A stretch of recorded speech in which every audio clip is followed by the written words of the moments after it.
After only 4 rounds of voting, on day 2 of the Vatican conclave, a new pope emerged from behind the Vatican curtains as Pope Leo XIV. I'm so excited that he's the U.S. Pope, the first U.S. Pope. To see the news, was unexpected. I thought it was going to be a European or maybe someone else, but this is great news. He's young, he's 69, so hopefully he gives us some length and has a great run. Cardinal Robert Francis Prevost emerged as the dark horse for the Catholic Church's highest office, becoming the first American ever to be elected as Pope, a result that stunned many people around the world. Remarkably, pre-conclave polls gave him just a 1.2% chance of being selected. Yet, despite the odds, Prevost was chosen. Robert Barron, Bishop of the Diocese of Winona, Rochester in Minnesota, who was appointed a little over a week ago by President Trump to the new White House Commission on Religious Liberty, stated, "Cardinal George of Chicago of happy memory was one of my great mentors, and he said, look, until America goes into political decline, there won't be an American Pope." And his point was, if America is kind of running the world politically, culturally, economically, they don't want America running the world religiously. So I think there's some truth to that we're such a superpower and so dominant, they don't want to give us also control over the church. I never thought in my life I'd see an American Pope. Other popes in the past were from various countries, and they never ran the world from the country they were from.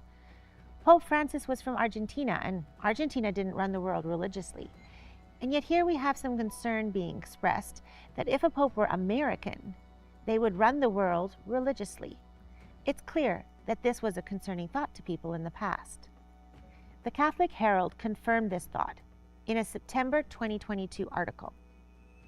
Quote, "For years, the consensus was that an American pope would never fly. Since the U.S. overtook the British Empire as the world's preeminent political and economic power, the consensus has been that an American pontiff would concentrate too much power in one country."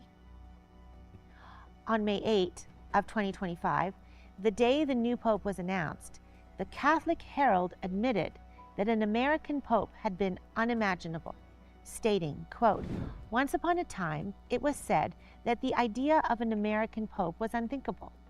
In the beginning, it was for basically logistical reasons. Later, the veto on an American pope became geopolitical. You couldn't have a superpower pope, or so the thinking ran, because too many people around the world would wonder if papal decisions were really being crafted in the Vatican or at CIA headquarters in Langley. Or could it be the other way around? The idea of an American pope has moved from speculation to reality with the election of Cardinal Prevost. This historic decision prompts important questions. What are the implications of this decision for the Catholic Church, for the United States, and for the rest of the world? Is it true that now we have a superpower pope? Will America now be running the world religiously as well as everything else? Only time will really tell.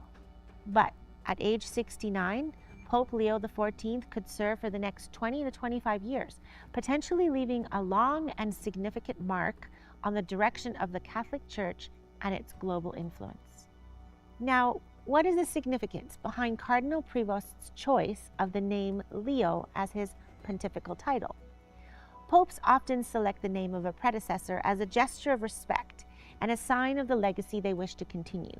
So, what message is Pope Leo conveying with this choice? To understand the potential implications, it's worth examining the legacy of previous popes who bore the name Leo. Some aspects of their histories raise serious concerns. 13 Leos have preceded this new one. Pope Leo I, also known as Saint Leo the Great, was the pontiff between 440 and 461 AD. In 445, he got the Roman Emperor Valentinian III to recognize the primacy of the Bishop of Rome. The decree also arranged for provincial governors to be forcibly extradited if they refused to answer a summons to Rome. In 447 AD, Leo I also declared that heretics deserved the most severe punishments. The Pope justified the death penalty, saying that if the followers of a heresy were allowed to live, that would be the end of human and divine law. Quite the statement. So Pope Leo I believed in the death penalty for those who followed a heresy.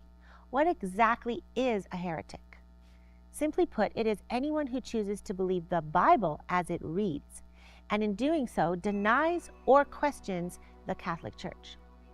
Could society ever get this far again? It has been Catholic doctrine as early as 1302, when Pope Boniface VIII asserted that it is absolutely necessary for the salvation of every human creature to be subject to the Roman Pontiff. Another significant Leo was Pope Leo XIII, who reigned on St. Peter's throne, as they call it, from 1878 to 1903. He was known as the Social Pope, putting out 86 encyclicals in his lifetime. Among them, one quoted by A.T. Jones, entitled Immortale Dei from 1885, which stated, "We exhort all Catholics who would devote careful attention to public matters to take an active part in all municipal affairs and elections, and to further the principles of the Church in all public services, meetings, and gatherings." Catholics must make themselves felt as active elements in daily political life in the countries where they live. They must penetrate wherever possible in the administration of civil affairs, must constantly exert the utmost vigilance and energy to prevent the usage of liberty from going beyond the limits fixed by God's law. What do they mean by liberty going beyond limits? Anyone who looks into Catholic encyclicals and Catholic thinking will find that the Roman Church does not believe in freedom of conscience or religious liberty. But let's continue reading. All Catholics should do all in their power to cause the constitutions of states and legislation to be modeled to the principles of the true Church. All Catholic writers and journalists should never lose for an instant from view the above prescriptions. All Catholics should redouble their submission to authority and unite their whole heart and soul and body and mind in defense of the Church and Christian wisdom. So you see from this encyclical by Pope Leo XIII that he wanted Roman Catholics to be heavily involved in all levels of government and to influence in such a way that Catholic principles and Catholic viewpoints shape the nation's policies and laws. The Second Vatican Council's Constitution on the Church in 1964 also instructed politicians to use their secular offices to advance the cause of Roman Catholicism. This message to control and influence a country's politics is a message that many Catholics have taken to heart, becoming prominent in U.S. affairs until at least by 1992, during Republican Ronald Reagan's presidency, there was virtually no arena of federal legislative activity that was not directly controlled by a Roman Catholic senator or representative. That's according to the 1992 World Almanac of U.S. Politics. This trend in U.S. history has continued, with Catholics heavily involved in U.S. politics and often having significant impact on election results. As of this video, 6 of the 9 current U.S. Supreme Court justices are Catholic. Since their allegiance must first be to the pontiff and only secondarily to their country, it might lead some people to wonder if they can truly prioritize their nation's interests. In line with this trend of Catholic influence, we should not be surprised to see a strong presence of Catholicism with the current U.S. President Trump himself. A significant number of Catholics hold high-profile positions in his administration. Some sources suggest that it could be amongst the most Catholic cabinet in U.S. history. What might this mean regarding the concerns that were expressed earlier regarding an American Pope being a superpower when so much Catholic influence is already in U.S. government? And besides all these red flags we're seeing, the encyclical Pope Leo XIII is most known for is the encyclical Rerum Novarum. Much has been said and written about this encyclical, and it has been praised by many popes, while aligning itself against capitalism and in favor of feudalism, fascism, and the common good. This document strongly defends the rights of working people to a living wage, underscores the need for and importance of labor unions, and sets the tone for the Church's modern social doctrine. Did the current Pope Leo choose this name because he admires these ideas? Does he identify with these same sentiments? It seems so, since the new Pope Leo read from the encyclical Rerum Novarum when speaking with the cardinals in his first address. Leo XIII was a strong anti-capitalist, lamenting the destruction of the medieval socialism of guilds and feudal lords. The resemblance between the sentiments of the encyclical Rerum Novarum and the writings of Marx is not coincidental and lays the groundwork for 20th century fascism. Under fascism, private property may be privately owned, but must be regulated and controlled by the state for public use and the common good. Leo XIII precisely promoted this idea. While the Roman Church state seems to defend the concept of private property, it does so only in a formal sense, maintaining that need dictates the use of private property and that the common good is paramount. Shockingly, the Roman Church's official philosopher Thomas Aquinas explicitly insinuates that theft is not a sin if it is based on one's need. Of course, the Roman Church's right to own property does not fall under the same private property rules as the rest. The new Pope, Leo XIV, has a doctorate in canon law from the Pontifical College of the very same St. Thomas Aquinas, so he would know that the canon law states that the Catholic Church is exempt from Rerum Novarum's anti-private property ideas, stating that the Church has an innate and legitimate right to acquire and possess property independent of the state. Additionally, the encyclical Rerum Novarum emphasizes Sunday rest as a worker's right, which the state should guarantee. This strict public observance of Sunday was also underscored in Leo XIII's encyclical in 1892, Aeterna Dei. This is a theme that appeared repeatedly in Pope Leo XIII's encyclicals.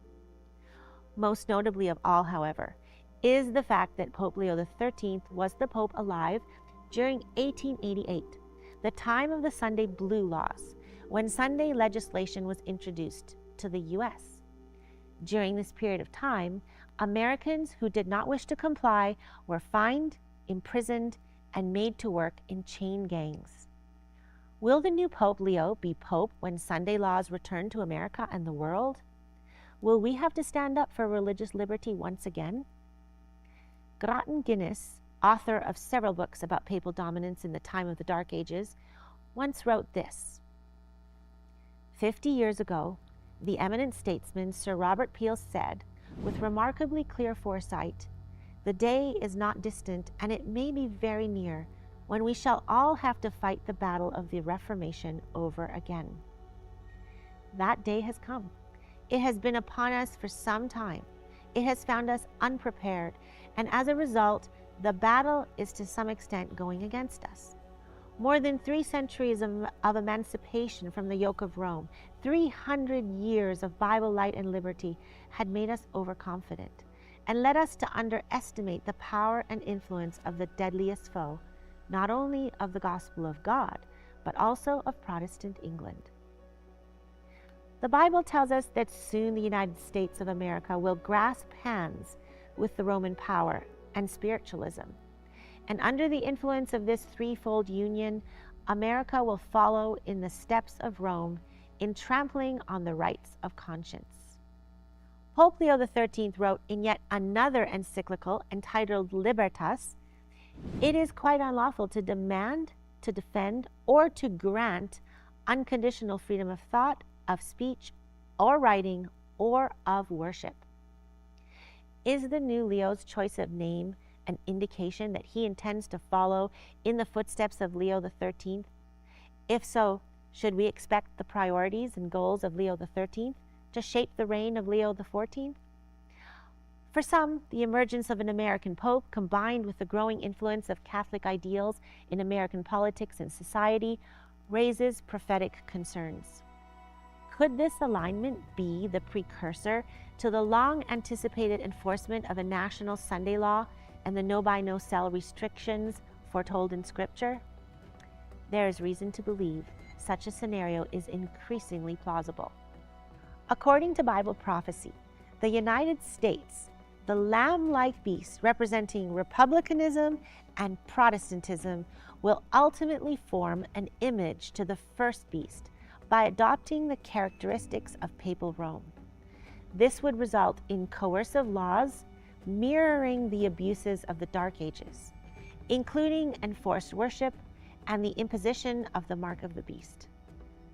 Prudent Bible students will be watching the signs and studying the Word of God and trying to conform their lives to the Bible's precepts. It is time for people to be warned and for everyone, everywhere, to prepare for what's soon to break upon the world as an overwhelming surprise. The most solemn work ever given to any mortal has been given to Seventh-day Adventists, and that is to proclaim the warning of the three angels in Revelation 14, the last message of mercy to the world. This is precisely what we at Amazing Discoveries are trying to do. If you would like to know more about what is coming upon the world, sign up at finalcountdown.amazingdiscoveries.org and join our live Bible studies on final events. Thousands have already joined to watch, and you don't want to miss these important topics. Your future depends on this information. You can also go to our website and read our articles about these topics. And I encourage you to sign up for our newsletters. We won't spam you with constant useless emails. These newsletters will point you to resources and programs that will educate you and prepare you for what is coming. Thanks for watching.